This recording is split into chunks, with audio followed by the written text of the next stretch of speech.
Isang mapagpalang araw po sa ating lahat. Welcome to my YouTube channel. This is DJ Master. Sugar Shane Mosley magbabalik sa ring at naghahamon pa sa ating pambansang kamao. Yan ang ating pag-uusapan sa episode nito.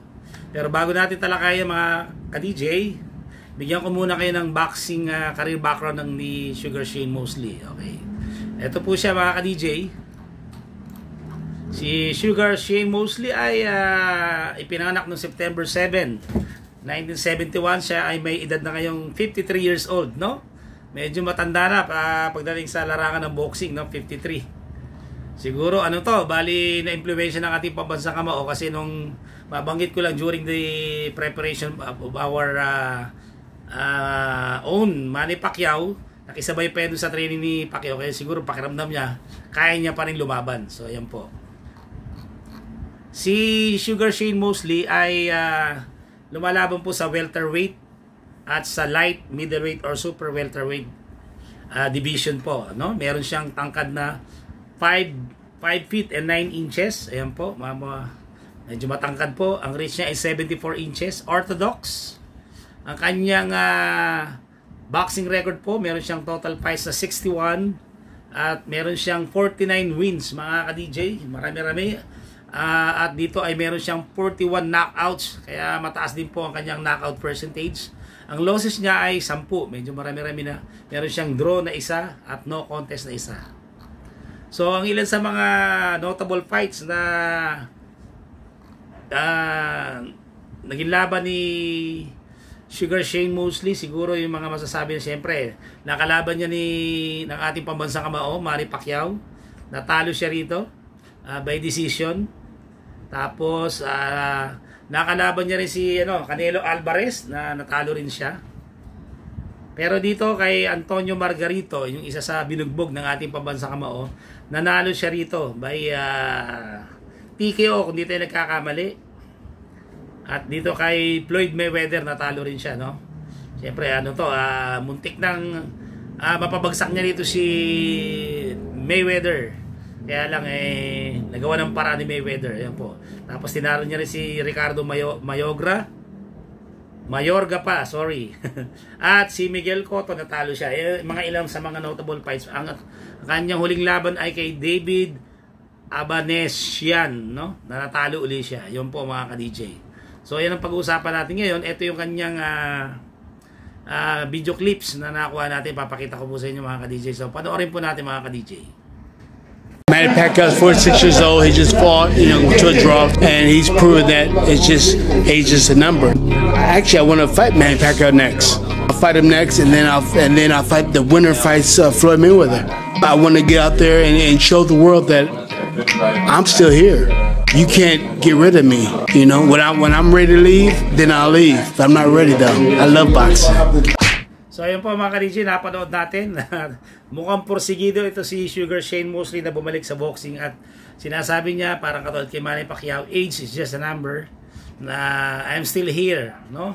Talaga nagpaparamdam at balak niya na si Pacquiao labanan, pero sabi niya kung sakasakaling magre-rematch si Mayweather at si Manny Pacquiao, kung sino yung mananalo doon, ang lalabanan niya, no? Hindi natin malaman ano kaya dahilan dito, talagang gusto niya ba talaga o medyo kinakailangan niyang kumita, no? Baka kasi matagal-tagal na siya hindi lumalaban, baka medyo kinakapos na rin sa kaperahan dyan mga ka-DJ. Siyempre, aminin natin, isa talagang dahilan kaya lumalaban ng isang boksingero bukod sa karangalan, siyempre yung kanyang kikitain. Parang kay Manny Pacquiao, siyempre laki ng kinita, 1.2 roughly, no? 1.2 billion something po. So ayan po, no? Sa palagay nyo, kung sakasakaling lalabanin Sugar Shane Mosley, halimbawa si Manny Pacquiao nga, no? Kasi halimbawa hindi na maglaban si Mayweather, si Manny Pacquiao active na ngayon. May chance kaya to na manalo uli. Manalo kasi tinalo nga pala ni Manny Pacquiao. Ang tanong, may chance kaya si Sugar Shane Mosley na makabawi kay pambansang kamao Manny Pacquiao. Kasi during the previous training ni Manny Pacquiao before the fight of Mari Barrios and Pacquiao, talagang may bilis pa, kita may lakas, no? So kaya ayan, makikita natin yung galaw ni Sugar Shane Mosley. So subukan natin kung meron tayo may pakita ilang mga video clips ni Sugar Shane Mosley. Ayan po.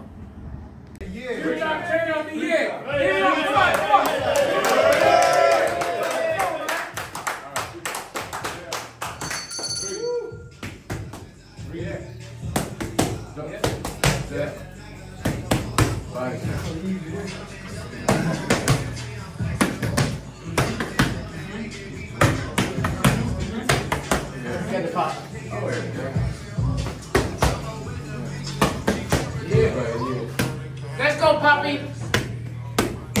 Let's get it, Pops.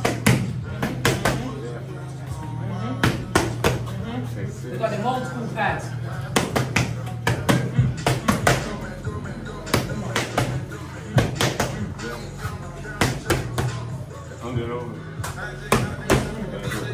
How many people go 3 dots? 1, 2, 3 dots.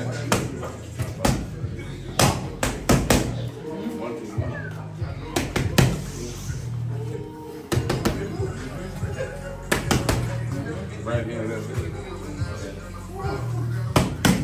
Come back. 2.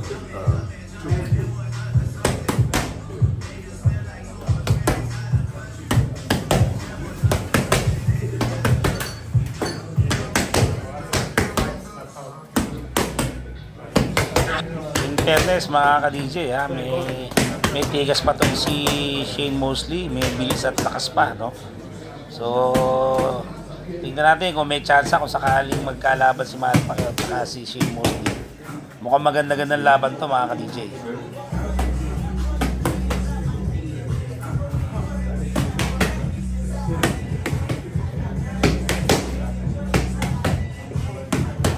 Oh, okay, take a break.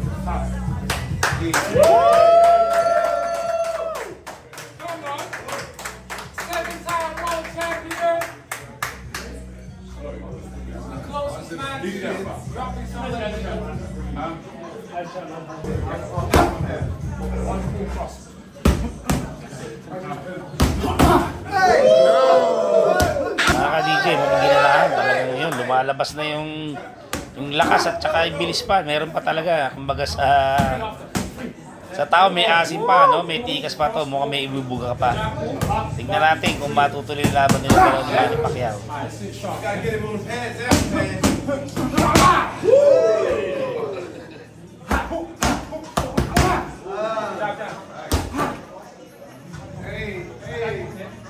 I'm just doing up work to quit.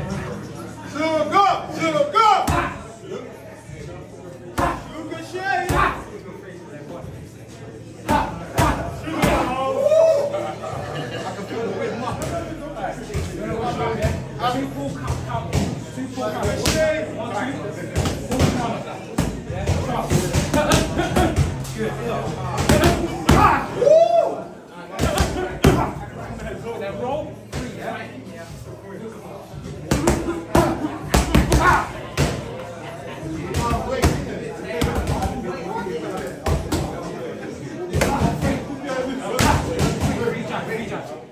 Mga ka-DJ, maganda pa kondisyon ni Shane Mosley. Ewan lang, pagdating ng laban kung ganyan pa rin ang galaw niya. Mga galawan. Isa kasi paglaban na nag-iiba na.